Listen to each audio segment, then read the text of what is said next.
Bumi telah menjadi saksi bisu perjalanan waktu yang luar biasa panjang. Tapi pernahkah Anda bertanya-tanya berapa sebenarnya usia planet ini? Bagaimana para ilmuwan bisa mengetahui jawabannya tanpa catatan sejarah yang tertulis? Dan dalam video kali ini kita akan mengungkap metode ilmiah yang digunakan untuk menentukan usia bumi serta penemuan-penemuan penting yang membawa kita lebih dekat pada jawaban tersebut.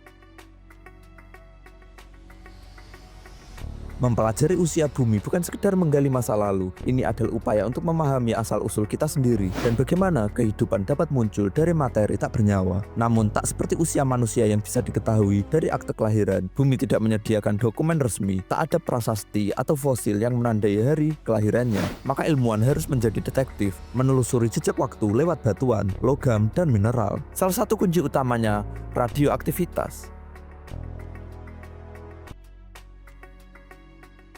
Setiap unsur kimia memiliki identitas dan beberapa di antaranya tidak stabil. Unsur-unsur ini disebut radioaktif. Mereka meluruh menjadi unsur lain seiring waktu. Laju peluruhannya sangat konsisten dan dapat diprediksi. Inilah dasar dari metode yang disebut penanggalan radiometrik. Dengan mengukur perbandingan antara unsur induk dan unsur hasil peluruhan, para ilmuwan dapat memperkirakan berapa lama proses itu telah berlangsung, semacam jam atomik alami. Salah satu isotop yang sering digunakan adalah uranium-238 yang peluruhannya menghasilkan timbal 206 waktu paruhnya, yaitu waktu dibutuhkan agar setengah dari jumlah awal meluruh adalah 4,47 miliar tahun. Dengan metode ini, para ilmuwan mampu mengukur usia batuan hingga miliaran tahun ke belakang.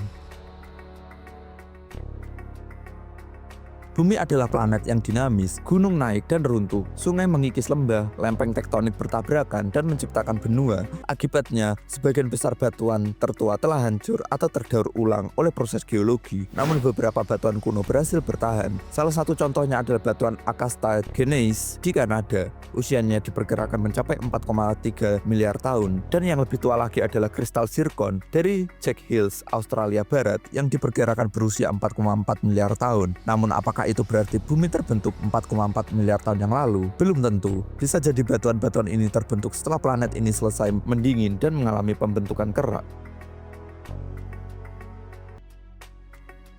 Ketika ilmuwan menyadari bahwa permukaan bumi terlalu aktif untuk menyimpan catatan lengkap pembentukannya, mereka melihat ke langit. Meteoroid, potongan batu luar angkasa yang jatuh ke bumi, menjadi salah satu bukti penting sebagian besar meteoroid berasal dari sisa-sisa awal tata surya. Salah satu yang terkenal adalah Canyon Diablo Meteoroid. Usianya sekitar 4,56 miliar tahun. Ini memberikan gambaran bahwa material tata surya termasuk bumi mulai terbentuk pada waktu itu. Sampel batuan dari bulan yang dikumpulkan misi Apollo NASA pada 1969 hingga 1972 juga menunjukkan usia sekitar 4,5 miliar tahun. Dari sinilah para ilmuwan menyimpulkan bahwa usia bumi berada di kisaran 4,54 miliar tahun dengan margin kesalahan kurang lebih 50 juta tahun.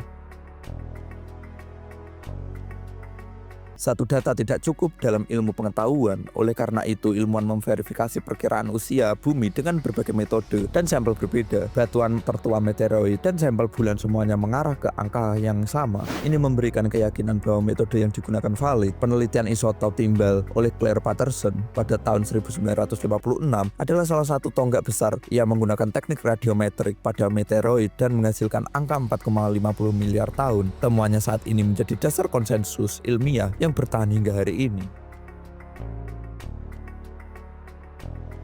Menurut teori yang diterima secara luas, tata surya terbentuk dari awan gas dan debu raksasa sekitar 4,6 miliar tahun lalu. Awan ini runtuh oleh gravitasi membentuk matahari di pusatnya.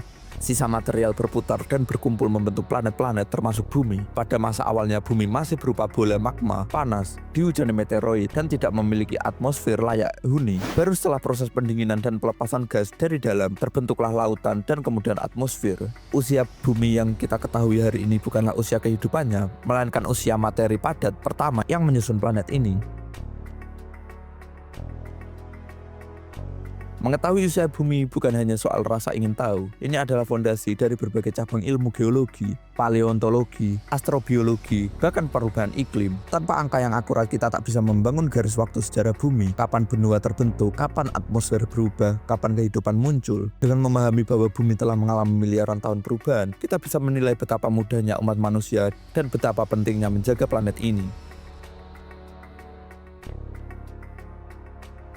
Meski ilmu pengetahuan telah melangkah jauh, masih ada tantangan besar, ketidakpastian dalam margin error, keterbatasan sampel batuan, dan asumsi awal dalam metode peluruhan bisa mempengaruhi hasil. Namun sains terus menyempurnakan pendekatannya. Metode baru seperti penanggalan isotop samarium, neodymium, dan hafnium tungsten digunakan untuk memverifikasi hasil dan mempersempit rentang ketidakpastian. Dan meski bumi tidak bisa diketahui dengan presisi mutlak, kisaran kurang lebih 50 juta tahun sudah dianggap luar biasa akurat dalam skala geologis.